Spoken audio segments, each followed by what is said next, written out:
പ്രിയപ്പെട്ട സുഹൃത്തുക്കളെ, നാം ഇപ്പോൾ ദൃശ്യങ്ങളിൽ കാണുന്നത് ഒരു വലിയ പെരുമ്പാമ്പാണ്. ഇത് എടത്വ പള്ളിയുടെ സമീപമുള്ള KSEBയുടെ ഓഫീസിന് സമീപത്തായി പാടത്തിൻ്റെ സൈഡിലായിട്ടുള്ള ഒരു കുഴിയിലാണ് ഇപ്പോൾ ഇത് കിടക്കുന്നത്.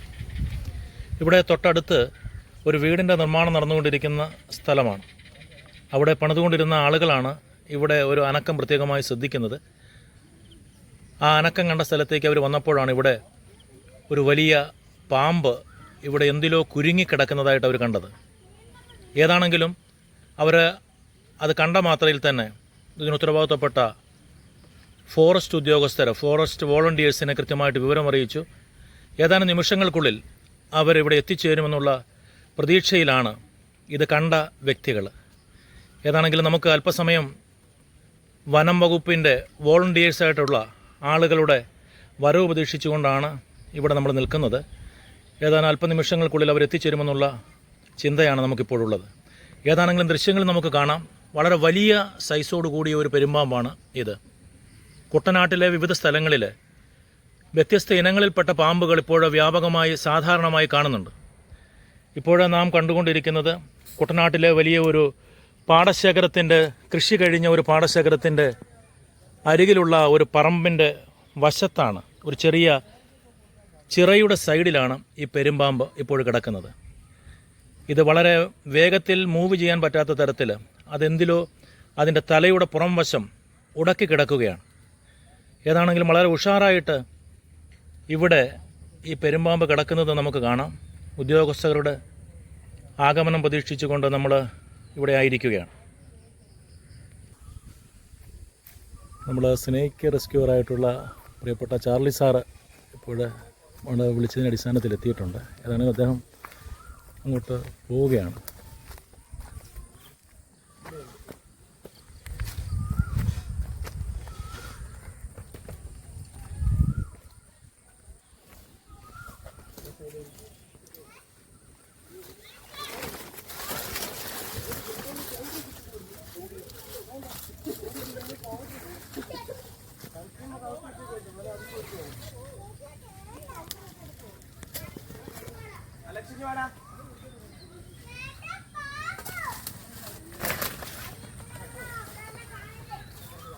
സാറേ, അതിന് കിടപ്പുകൊണ്ടിട്ട് എന്താ ഏതാണ്ട് ഉടക്കി കിടക്കാൻ തോന്നുന്നു.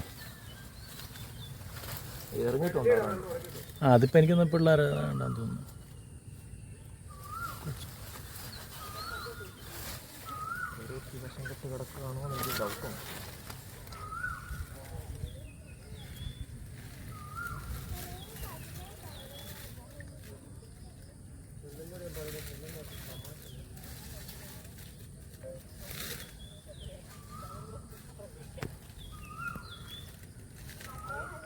ചെറിയ കെട്ടുമാണ്.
കുരിയും കിടപ്പുണ്ടോ? പ്ലാസ്റ്റിക്കാണ്.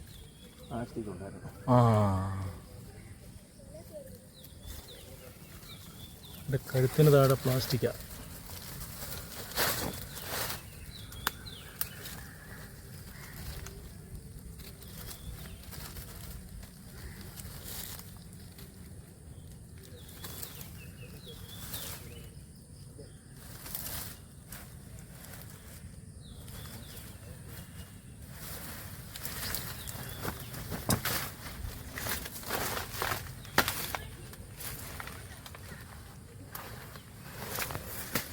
വളരെ വിദഗ്ധമായിട്ട് സാർ അതിനെ സാർ കൊണ്ടുവന്ന കൂട്ടിൽ തന്നെ കയറ്റിയിരിക്കുകയാണ് സാർ.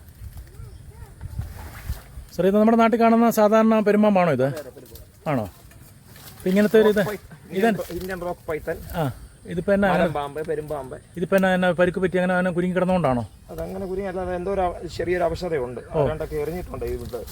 ഈ ഷെഡ്യൂൾ 1 പെട്ടതാണ്. എന്നെ കേൾക്കുന്ന ഇതിലൂടെ ശ്രദ്ധിക്കുന്നവരോട് ഞാൻ പറയാം, ഷെഡ്യൂൾ 1 പെട്ടതാണ്. അതായത് 4 വർഷം മുതൽ 7 വർഷം വരെ അകത്ത് പോകുന്ന ഒരു പ്രത്യേക ഇതാണ്. ഇതുപോലുള്ള എന്തെങ്കിലും കാര്യങ്ങൾ കണ്ടു കഴിഞ്ഞാൽ ആലപ്പുഴ ജില്ലയിൽ 32ഓളം റെസ്ക്യൂമാരുണ്ട്. അവരുടെ സഹായങ്ങൾ നിങ്ങൾക്ക് സമയത്തിന് തേടാം.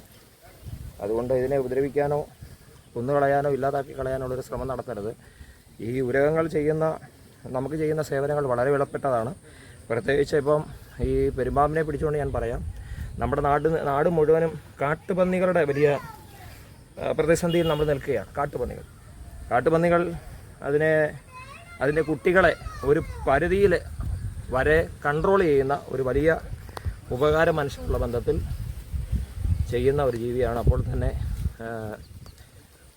റാറ്റ്, എലിയെ കൺട്രോൾ ചെയ്യുന്ന ഈ ഭൂമിയിലെ ഏറ്റവും അതിപ്രധാനമായ പങ്ക് വഹിക്കുന്ന ഒരു ജീവി കൂടിയാണ് ഉരകങ്ങൾ മൊത്തത്തിൽ, പ്രത്യേകിച്ച് പെരുമ്പാമ്പ്. അതുകൊണ്ട് ഇങ്ങനെയുള്ള ജീവികളെ നമ്മൾ ഒരു കാരണവശാലും, അതായത് ഒരു കടുവയെ, ഒരു പുലിയെ ഉപദ്രവിക്കുന്ന, കൊന്നുകളയുന്ന അതേ എന്നാ പറഞ്ഞ നിയമലംഘനം തന്നെയാണ് ഷെഡ്യൂൾ 1 ഉരകങ്ങളെയും എന്തെങ്കിലും നിലകളിൽ നമ്മൾ ആക്രമിക്കുന്നത്. ഹണ്ടിങ്ങിനാണ് കേസെടുക്കുന്നത്. ഹണ്ടിങ്ങിനാണ്. ഇതിപ്പോ ഏകദേശം എത്ര കിലോ തൂക്കം വരുമായിരിക്കും? ഏകദേശം എനിക്ക് തോന്നുന്നൊരു 10-25 കിലോ എങ്കിലും കാണുന്ന സാധ്യത. 25 കിലോയോളം തൂക്കം വരുന്നതാണ് എന്ന് വെച്ചാൽ ഇതിപ്പം മുട്ടയിടുന്ന ആ ഒരു ഇതാ ആണാണോ പെണ്ണാണോ അതൊന്നും നമുക്ക് അങ്ങനെ അറിയാം. വെറുതെ ഇതിപ്പോ ആണാണോ പെണ്ണാണോ അങ്ങനൊന്നും നമുക്ക് അറിയാനായിട്ട് പറ്റത്തില്ല. അങ്ങനെ അറിയാൻ, പുറമേ നിന്ന് അറിയാൻ യാതൊരു വിധമായ ലക്ഷണങ്ങളും ഇന്ന് നമുക്ക് ഇല്ല. പക്ഷേ അതിനെ കണ്ടുപിടിക്കാൻ, ശാസ്ത്രീയമായി കണ്ടുപിടിക്കത്തക്കവണ്ണമുള്ള ആണാണോ പെണ്ണാണോ എന്ന് കണ്ടുപിടിക്കാൻ തക്കവണ്ണം അതിന് പ്രത്യേകമായ സംവിധാനങ്ങളുണ്ട്. ആ സംവിധാനങ്ങൾ ഉപയോഗിച്ച് നമുക്ക് എന്ത് ആണാണോ പെണ്ണാണോ എന്ന് കണ്ടുപിടിക്കാം. സാറേ, ഞാൻ ഇതിപ്പം സാറിനോട് സംസാരിക്കുമ്പോഴത്തേക്ക് എനിക്കൊന്ന് ഇതൊരു എന്നെ പോലെ ഒരാൾക്ക് ആദ്യത്തെ ഒരു അറിവാണ്. പാമ്പുകളെ കണ്ടു കഴിഞ്ഞാൽ ചിലരൊക്കെ പറയും അതാണോ പെണ്ണാണോ എന്നൊക്കെ. അത് മനുഷ്യരെ വെറുതെ കുറച്ച് വിഡ്ഢികളാക്കുക എന്നുള്ളതല്ല. അതിനപ്പുറത്തെ ശാസ്ത്രീയമായിട്ട് യാതൊരു വിധമായ എവിഡൻസുകളില്ല. ഓ ശരി, ഓക്കെ. അപ്പൊ എനിക്ക് വേണമെങ്കിൽ പറയാം ഇതാണാന്ന് പറയാം, അല്ലെ പെണ്ണാന്ന് പറയാം. പെണ്ണാന്ന് പറഞ്ഞു കഴിഞ്ഞാൽ ഇത് തിരിഞ്ഞു പറയുന്നില്ല. അല്ല ഏട്ടാ ഞാൻ ആണാന്ന് പറയത്തില്ല. തന്നെ കണ്ടു നിൽക്കുന്ന പൊതുജനത്തിന് ഇതിനെക്കുറിച്ച് യാതൊരു വിധമായ അവബോധങ്ങളുമില്ല. പിന്നെ ആരെങ്കിലും വന്ന് പറയുന്നത് കേട്ടിട്ട് പോകാന്നുള്ളതേ ഉള്ളു നിവർത്തി. അപ്പൊ അതുകൊണ്ട് ഇത് ആണാന്നോ പെണ്ണാന്നോ എന്ന് പറയുക എന്ന് പറയുന്നത് നമുക്ക് പുറമേയുള്ള കാഴ്ചയിൽ ആരെയും കൊണ്ട് സാധ്യമല്ല. പ്രിയപ്പെട്ട സുഹൃത്തുക്കളെ, ഏതാണ്ട് ഒരാഴ്ചയ്ക്ക് മുമ്പ് എടത്തുവ പഞ്ചായത്തിൽ തന്നെ പെട്ട മരിയാപുരത്ത് ശിവപ്രസാദ് എന്ന് പറയുന്ന ആളിൻ്റെ വീട്ടിൽ കുറേ പെരുമ്പാമ്പുകളുടെ മുട്ട കണ്ടപ്പോൾ ശിവപ്രസാദ് ഫോറസ്റ്റ് ഡിപ്പാർട്ട്മെൻറ്റുമായി ബന്ധപ്പെട്ടപ്പോൾ അവരെ നിർദ്ദേശിച്ചതനുസരിച്ചാണ് ബഹുമാനപ്പെട്ട ചാർലി സാർ എന്ന് പറയുന്ന ഇദ്ദേഹത്തിൻ്റെ നമ്പർ കൊടുത്തത്. അദ്ദേഹം ഒരു പാമ്പ് പിടുത്തക്കാരനല്ല, ഒരു സ്നേക്ക് റെസ്ക്യൂവറാണ്. അന്ന് അദ്ദേഹം പറഞ്ഞതുകൊണ്ട് എനിക്ക് കൃത്യമായിട്ട് അറിയാം.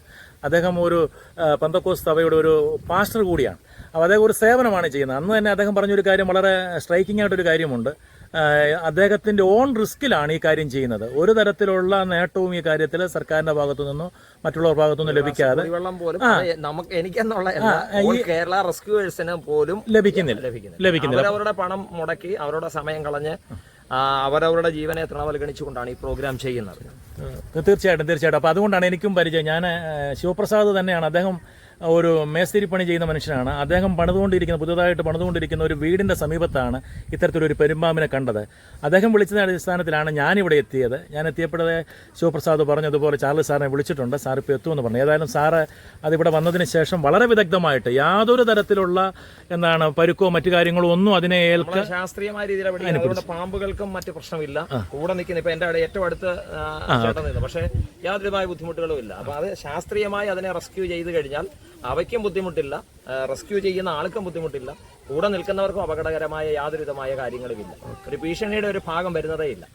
അദ്ദേഹം പിടിച്ച പാമ്പുമായിട്ട് അദ്ദേഹം നോക്കുന്നുണ്ടാണ്. ഇങ്ങേപ്പുറത്ത് ചാലാണ്, ഇങ്ങേപ്പുറത്ത് ഇത് ചെറിയൊരു തോട് പോലാണ്, വെള്ളക്കെട്ട് കിടക്കുകയാണ്. പക്ഷെ അതിന്റെ ഇത്രയുമുള്ള ഒരു പോർഷനിൽ നിന്നുകൊണ്ടാണ് നമ്മൾ ഇത് എന്ത് ചെയ്യുന്നത്, റെസ്ക്യൂ ചെയ്തത്. അപ്പം അതാണ് അതിന്റെ ഒരു മെത്തേഡ് എന്ന് പറയുന്നത്. ഏതായാലും സാർ വന്നിട്ട് അതിനെ വളരെ വിദഗ്ധമായിട്ട് അതിനെ പിടിച്ച് ഇതിനെ എവിടെയാണ് സാർ കൊണ്ടുപോകുന്നത്? ഞാൻ താമസിക്കുന്ന ഏത് റെസ്ക്യൂർമാരായാലും എടുത്ത് കളക്ട് ചെയ്ത് കഴിഞ്ഞാൽ നമ്മുടെ വീടുകളിൽ സൂക്ഷിക്കുക. RRT റാപ്പിഡ് റെസ്പോൺസ് ടീം ഫോറസ്റ്റിൻ്റെ സംവിധാനമാണ്. അവർ വരുന്നതുകൊണ്ട് അവരെ എന്ത് ചെയ്യുക, ഹാൻഡ് ഓവർ ചെയ്യുക. ശരി. ഇപ്പം സാറ് കൊണ്ടുപോകുന്നത് കൊണ്ടുവന്ന് ഞാൻ വീട്ടിലോട്ട് നമ്മുടെ ഹരിപ്പാട് വീട്ടിലേക്ക് തന്നെ കൊണ്ടുപോകും. ഏതാണെങ്കിലും സാറിൻ്റെ പ്രവർത്തനങ്ങളുമായിട്ട് മുന്നോട്ട് പോവുകയാണ്. പാമ്പിനെയും കൊണ്ട് സാർ ഇവിടുന്ന് പോകാനായിട്ടുള്ള തയ്യാറെടുപ്പിലാണ്. നമുക്ക് സാറിനോടൊപ്പം അല്പം സാർ ഇത് കൊണ്ടുപോകുന്ന അതുവരെ നമുക്കൊന്ന് കാണാം.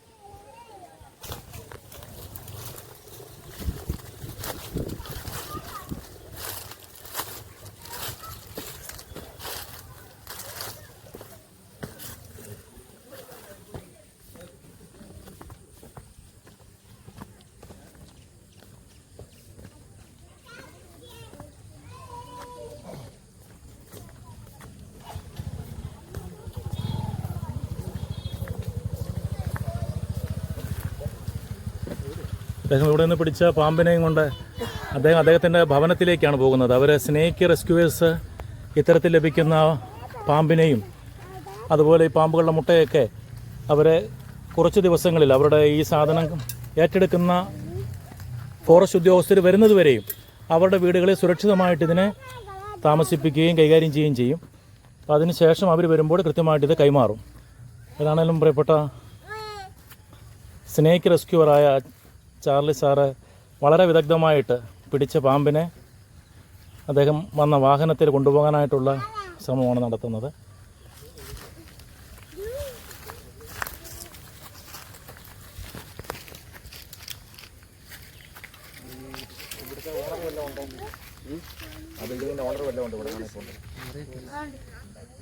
പ്രിയപ്പെട്ട സുഹൃത്തുക്കളെ, ഇതിൻ്റെ ഒരു സർക്കാരിൻ്റെ ഒരു ഔദ്യോഗികമായിട്ടുള്ള ഇതിൻ്റെ ഒരു പ്രൊസീജിയറുണ്ട്. സാർ ഏതാണ്ട് ഇതിൻ്റെ ഉത്തരവാദിത്ത മീൻസ് ഇവിടെ കണ്ട ആളിനോട് ചോദിക്കുകയാണ് എന്താണ് സാർ. അതായത് നമ്മുടെ കേരളത്തിൽ പ്രമാദമായ, പ്രത്യേകിച്ച് ഇന്ത്യയിൽ തന്നെ പ്രമാദമായ ഒരു കേസുണ്ടായി.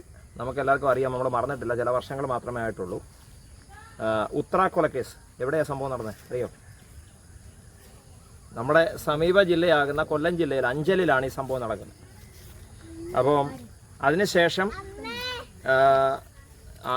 അവരെ എങ്ങനെയാണ് അവരിൽ നിന്ന് വാങ്ങിച്ചതെന്ന് അറിയത്തില്ല. ഒരു കോബ്രയെ കൊണ്ടാണ് ആ ലേഡിയെ എന്ത് ചെയ്യുന്നത്, അറ്റാക്ക് ചെയ്യിപ്പിച്ച് ആ കോബ്രയുടെ ഊർക്കൻ്റെ കടി കിട്ടിയാണ് അവർ ഡെത്താകാൻ തക്കൊണ്ട് ഇവിടെയാകുന്നത്.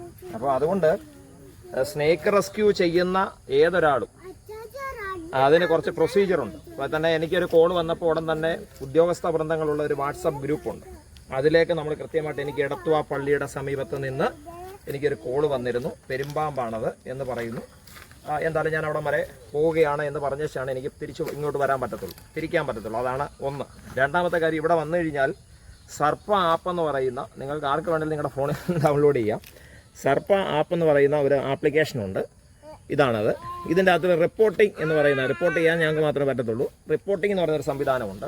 അതിൻ്റെ അകത്തിൽ ഇൻഫോമറുടെ, അഥവാ ഇതിനെ എവിടെ നിന്നാണ് എടുക്കുന്ന, ഒന്നുകിൽ അതിൻ്റെ സമീപവാസികളുടെ എങ്കിലും അഡ്രസ്സ്, അതായത് ഇത്ര മാത്രമേ ഉള്ളൂ. നിങ്ങൾക്കാർക്കും അതിൻ്റെ മറ്റു വിഷയങ്ങളൊന്നുമില്ല. ഞങ്ങളിവിടെ വന്ന് ഈ സ്നേക്കിനെ റെസ്ക്യൂ ചെയ്തു, ഇന്നതാണത്, ഇന്ന പാമ്പാണത് എന്ന് ഞാനിവിടെ നിന്ന് ബാഗുമായിട്ട് വണ്ടിയിൽ ഇവനെ എടുത്ത് വയ്ക്കുന്നതിന് മുമ്പ് അവർക്ക് എന്ത് ചെയ്യാം, ഈ റിപ്പോർട്ട് അങ്ങ് ചെല്ലുകയാണ്. അതുകൊണ്ട് തന്നെ എന്ത് ചെയ്യത്തില്ല, റെസ്ക്യൂവേഴ്സിൻ്റെ കയ്യിൽ നിന്ന് മിസ്സിംഗ് ഒന്നും വരത്തില്ല. അതാ ഞാൻ ഇതിനെ കൊണ്ടുവന്നിട്ട് മറ്റൊരിടത്തോട്ട് വിടാനോ അല്ലെന്നുണ്ടെങ്കിൽ ഇതിനെ കൊണ്ടുവന്ന് വേറെ ആൾക്ക് ഹാൻഡ് ഓവർ ചെയ്യാനോ ഒന്നും പറ്റില്ല. അങ്ങനത്തെ ഒരു സംവിധാനം എന്നുള്ളതേ ഉള്ളൂ. അല്ലാതെ നിങ്ങളുടെ അഡ്രസ്സ് മേടിക്കുന്ന നിമിത്തം നിങ്ങളെ ആരാണ്ട് ഇതിൻ്റെ അകത്ത് കൊടുക്കാനോ കുരിക്കാനോ മറ്റൊന്നുമല്ല. ഇപ്പം ഇത് ഷെഡ്യൂൾ 1-ൽപ്പെട്ട സാധനമാണ്. ഷെഡ്യൂൾ 1-ൽപ്പെട്ട ഒരു സാധനത്തിന് അത് എന്ത് തന്നെയായാലും, ഉരകങ്ങളായാലും മറ്റ് പുലി, കടുവ തുടങ്ങിയ ഏതെങ്കിലും മറ്റുള്ള മൃഗങ്ങളായാലും ഷെഡ്യൂൾ 1-ൽപ്പെട്ട ഒരു സാധനത്തിൻ്റെ വയലേഷൻ, അഥവാ ലൈസൻസ് ഇല്ലാത്ത ഒരാൾ പിടിക്കുക, ഉപദ്രവിക്കുക. ഇപ്പോൾ ഇതിനെ സത്യത്തിൽ അതിനെ ഉപദ്രവിച്ചിട്ടുണ്ട്, പ്രഥമ ദൃഷ്ടിയെ തന്നെ കാണാൻ കഴിയുന്നുണ്ട്. അതുകൊണ്ട് തന്നെയാണ് അവൻ അവിടെ കടന്നത്. ആരോ അതിനെ ഉപദ്രവിച്ചു എന്നുള്ള സത്യമാണ്. രണ്ടാമത്തെ കാര്യം എന്ന് പറയുന്നത്, അതിനെ പിടിക്കുക, ഉപദ്രവിക്കുക, കൊന്നുകളയുക. ഇതിൽ ഏത് ചെയ്തെന്ന് പറഞ്ഞാൽ ശരി, 4 വർഷം മുതൽ 7 വർഷം വരെ നമ്മളകത്ത് പോകുന്ന ഒരു പ്രത്യേക ശിക്ഷണ നടപടി ഉണ്ടാകും. ഒന്നുകൂടെ പറഞ്ഞു കഴിഞ്ഞാൽ, ഇവിടെ നിൽക്കുന്ന ആരെങ്കിലുമൊക്കെ എന്തെങ്കിലും പ്രകോപന നിമിത്തം ഒരടി അടിച്ചു, ആൾ ചത്തുപോയി, ജയിലിൽ പോയി കഴിഞ്ഞാൽ കാശും സ്വാധീനമുള്ള ഒരാളാണെന്നുണ്ടെങ്കിൽ 60 ദിവസം കഴിഞ്ഞ് പുറത്തു വരാം. അതല്ല അത്തപ്പാടിയാണെന്നുണ്ടെന്നുണ്ടെങ്കിൽ 100 ദിവസം കഴിഞ്ഞിട്ട് നമുക്ക് പുറത്തു വരാം. പക്ഷേ ഇതെന്ന് പറയുന്ന അങ്ങനെ സംവിധാനമില്ല. അതുകൊണ്ട് ഇങ്ങനെയുള്ള ജീവികളെ കാണുന്നുണ്ടെങ്കിൽ പ്രത്യേകിച്ച് റെസ്ക്യൂവേഴ്സിനെ ആരെങ്കിലും നമ്പർ കരുതിക്കൊണ്ട് അവരെ വിളിക്കുക, അല്ലെങ്കിൽ ഫോറസ്റ്റിനെ അറിയിക്കുക. തക്കതായ സമയം എന്നെ വിളിച്ചിട്ട് എനിക്ക് തോന്നുന്നു ഒരു അരമണിക്കൂർ പോലും എടുത്തിട്ടില്ല. ഇദ്ദേഹം വിളിക്കുന്നുണ്ടെങ്കിൽ ഞാൻ എൻ്റെ ഔദ്യോഗിക പദവി എന്ന് പറയുന്നത് ഞാൻ പാമ്പ് കൊടുത്തക്കാരനല്ല. ഞാൻ സ്നേക്ക് റെസ്ക്യൂമായിട്ട് ലോകം മുഴുവൻ ഓടുന്നയാളല്ല. എന്നാൽ ആരോഗ്യപരമായി പെട്ടെന്നൊരു ഇടപെടൽ നടത്തേണ്ട സാഹചര്യങ്ങൾ വന്നു കഴിഞ്ഞാൽ എന്ത് ചെയ്യും? നമ്മൾ വന്ന് സഹായിക്കുന്നു എന്നുള്ളതേ ഉള്ളൂ. നമ്മുടെ പണം മുടക്കി, നമ്മുടെ സമയം കളഞ്ഞ്, നമ്മുടെ ജീവനെ പണയപ്പെടുത്തി ആണ്. എനിക്ക് ഭയങ്കര റിസ്ക്കാണ് അവിടെ നിന്ന് എടുക്കാൻ. ഇച്ചിരൂടെ ആക്റ്റീവ് ആയിരുന്നുണ്ടെങ്കിൽ ഇച്ചിരൂടെ അവൻ കിടന്ന് ബഹളമൊക്കെ വെച്ചേനെ വരും. എന്നാലും അവൻ്റെ കഴുത്തിൻ്റെ ഭാഗത്ത് ഒരു കെട്ടുണ്ടായിരുന്നു. അതാരും കെട്ടിയതല്ല, അത് കെട്ടെങ്ങനെയോ വീണത്, അതൊരു പൈപ്പിൻ്റെ ഏതാണ്ട് പീസിൻ്റെ അകത്ത് കയറി പോയതാണ്. അപ്പോൾ അത് നമ്മളവിടെ വെച്ച് തന്നെ കട്ട് ചെയ്തു. 2 സൈഡും വെള്ളമാണ്. അപ്പം എന്തെങ്കിലും നിങ്ങൾക്കൊരാവശ്യം വന്നു കഴിഞ്ഞാൽ 24 hours ഒരാവശ്യം വന്നു കഴിഞ്ഞാൽ ഇപ്പം നിങ്ങളുടെ സമീപത്ത് നിൽക്കുന്നത് ഞാനാണ്. അതുകൊണ്ട് എൻ്റെ നമ്പർ നിങ്ങൾ സേവ് ചെയ്ത് വെച്ച് കഴിഞ്ഞാൽ എന്ത് ചെയ്യാം, ഞങ്ങൾ സമയബന്ധിതമായിട്ട് തന്നെ വന്നു. അപ്പം ഇപ്പോൾ ഓർത്തോണം, ശിവപ്രസാദിനോട് പറഞ്ഞു പെട്ടെന്ന് വേണം ഞാൻ ജോലി കഴിഞ്ഞിട്ട് പോകണം. അപ്പം നിങ്ങൾ വിളിക്കുന്നുണ്ടെങ്കിൽ ഞങ്ങൾ ഈ ഡ്രസ്സുമൊക്കെ ഇട്ട് ഇപ്പോൾ എനിക്ക് ഇടത്തുവായിരുന്നൊരു കോള് വരുന്നുണ്ട് എന്ന് പറഞ്ഞുകൊണ്ടൊന്നും നമ്മളെ മുൻകൂട്ടി ഇരിക്കുകയല്ല. നമ്മൾ നമ്മുടെ ജീവിത പ്രശ്നവുമായിട്ടൊക്കെ ഇങ്ങനെ യാത്ര ചെയ്യുന്നവരാണ്, നിങ്ങളിപ്പോൾ യാത്ര ചെയ്യുന്നവർ തന്നെ. അപ്പം അതിൻ്റെ ഇടയിൽ ആ സമയങ്ങളെ മാറ്റി വെച്ചിട്ട് ഇന്ന് ഉച്ച കഴിഞ്ഞാൽ എനിക്ക് ഭയങ്കര വെയിൽ കൊള്ളുന്നുണ്ട്. എനിക്ക് ഇച്ചിരി പ്രശ്നമുള്ള തലവേദനയ്ക്ക് ഇച്ചിരി പ്രശ്നമുള്ള ഞാൻ ഗുളിയെ കഴിച്ചൊന്ന് കിടന്നേച്ച് ഒരു ചായ കുടിച്ചത് അന്നേരമാണ് അന്നേരം കൂടി സമയത്തിന് എത്താൻ കഴിയും. നിങ്ങളുടെ പ്രത്യേകമായ സഹകരണത്തിന് നന്ദി. നാളുകളിലായാലും എന്ത് ചെയ്യരുത്, ഇങ്ങനെയുള്ള ജീവികൾ ഇവർ ചെയ്യുന്ന ഉപകാരം ഞാൻ ഇടയ്ക്കൊന്ന് പറഞ്ഞു, ഒന്നുകൂടെ ഞാൻ പറയാം. നമ്മുടെ നാട്ടിൽ കാട്ടുപന്നിയുടെ ഭയങ്കര ശല്യമാണ്. കാട്ടുപന്നിയാണോ നമുക്ക് ഏറ്റവും കൂടുതൽ മനുഷ്യന് ദോഷം ചെയ്യുന്നത്? പാമ്പാണ്. പറയോ, അറിയാവുന്നവരൊന്ന് പറയോ? കാട്ടുപന്നിയാണ്. കാട്ടുപന്നിയുടെ അടുത്ത്, കാട്ടുപന്നിയാണെങ്കിൽ നമുക്ക് അടുത്ത് ചെല്ലാൻ പറ്റത്തില്ല. എന്ന് കഴിഞ്ഞാൽ അന്നേരം നമ്മളെ കുത്തി കീറി, പിന്നെ വണ്ടാനത്തല്ല കോട്ടയത്ത് പോലും എടുക്കത്തില്ല നമ്മളെ. അതുപോലെ തന്നെ നമ്മുടെ കൃഷി, ഇപ്പോൾ കുട്ടനാടാണ് ഇവിടെ, കൃഷി ഉൾപ്പെടെയുള്ളത് നശിപ്പിക്കുന്ന ഒരു പ്രത്യേക ജീവിയാണ് കാട്ടുപന്നി. അതിനടുത്തൊന്നും നമുക്ക് ചെല്ലാൻ പറ്റില്ല. അത് വളരെ ഇപ്പം തന്നെ കായംകുളത്ത് ഏറ്റവും അവസാനം കായംകുളത്തൊരെണ്ണത്തിനെ വെടിവെച്ചിട്ടിട്ട് പോലും അവിടുത്തെ മുനിസിപ്പാലിറ്റിയുടെ കൗൺസിലറെ പോലും ഉപദ്രവിച്ചു അതിനെ റെസ്ക്യൂ ചെയ്യുന്ന സമയം. അപ്പോൾ പറഞ്ഞു വന്നത്, ഇവർ ചെയ്യുന്നതെന്ന് പറഞ്ഞാൽ കാട്ടുപന്നിയുടെ കുഞ്ഞുങ്ങളെ തിന്നുകളയുന്ന, അങ്ങനെ അതിനെ കൺട്രോൾ ചെയ്യുന്ന, അപ്പോൾ തന്നെ എലി ഉൾപ്പെടെ ഉള്ള സാധനങ്ങൾ. ഈ വർഷത്തെ കണക്ക് നമ്മൾ എടുത്തു നോക്കുന്നുണ്ടെങ്കിൽ 254 പേരാണ് എലിപ്പനി നിമിത്തം മരിച്ചത്. അതേസമയം പാമ്പ് കടിയേറ്റ് മരിച്ചത് വെറും 30 പേരാണ്. അപ്പോൾ അതിൻ്റെ 4-1 പേര് പോലും പാമ്പ് കടിയേറ്റ് മരിക്കുന്നില്ല. കാരണം സമയബന്ധിതമായി ഞങ്ങളുടെ സേവനങ്ങൾ കേരളത്തിൻ്റെ 14 ജില്ലകളിലും ലഭ്യമാണ് എനി ടൈം. അപ്പം അതുകൊണ്ട് നിങ്ങളിങ്ങനെയുള്ള ജീവികളെ കണ്ടു കഴിഞ്ഞാൽ എന്ത് ചെയ്യുക, ഞങ്ങളെപ്പോലുള്ളവരെ വിളിച്ച് അതിനെ ശാസ്ത്രീയമായി തന്നെ റെസ്ക്യൂ ചെയ്ത് അതിൻ്റെ ആവാസ വ്യവസ്ഥയിലേക്ക് വിടത്തക്കവണ്ണമുള്ള ഒരു സംവിധാനം നമുക്കുണ്ട്. അത് നിങ്ങൾ ഉപയോഗിക്കുക. Okay, thank you.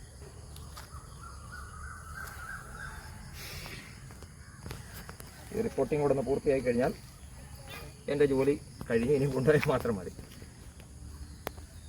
താങ്കളുടെ പേരെന്ന് പറയാമോ? ആൻ്റണി. ആൻ്റണി.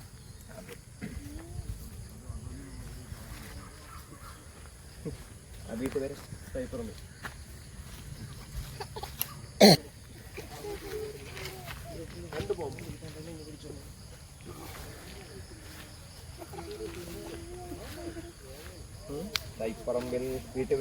ഇടത്തുവയിൽ നിന്ന് പിടിച്ച പെരുമ്പാമ്പിനെ സ്നേക്ക് റെസ്ക്യൂവറായ ചാർലി സാറ് കൃത്യമായിട്ട് അതിൻ്റെ നിയമപരമായ എല്ലാ നടപടിക്രമങ്ങളും പൂർത്തീകരിച്ച് ഇവിടെ നിന്ന് കൊണ്ടുപോവുകയാണ്.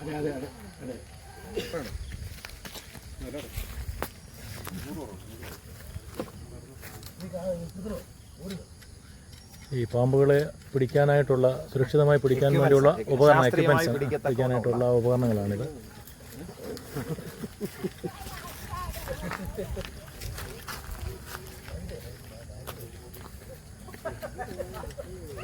ഇപ്പോൾ പിടിച്ച പാമ്പ് ഈ കവറിൻ്റെ അകത്താണ്, വലിയൊരു ബാഗിൻ്റെ അകത്താണ് ഇപ്പോഴുള്ളത്.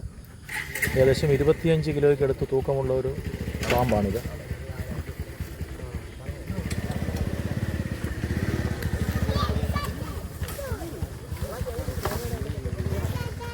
ഏതാണേലും പ്രിയ സുഹൃത്തുക്കളെ, ഇത് വളരെ ഒരു നിഷ്കാമ കർമ്മം എന്ന് പറയാൻ പറ്റുന്ന തരത്തിലുള്ള ഒരു പ്രവൃത്തിയാണ്. യാതൊരു തരത്തിലുള്ള പ്രതിഫലവും ഇല്ലാതെ സ്വന്തമായ താല്പര്യത്തിൽ, സ്വന്തമായ റിസ്ക് ഏറ്റെടുത്തുകൊണ്ടാണ് അവർ ഈ പ്രവൃത്തി ചെയ്യുന്നത്. കേരളത്തിലെ എല്ലാ ജില്ലകളിലും ഇത്തരത്തിലുള്ള സ്നേക്ക് റെസ്ക്യൂവേഴ്സ് ഉണ്ട്.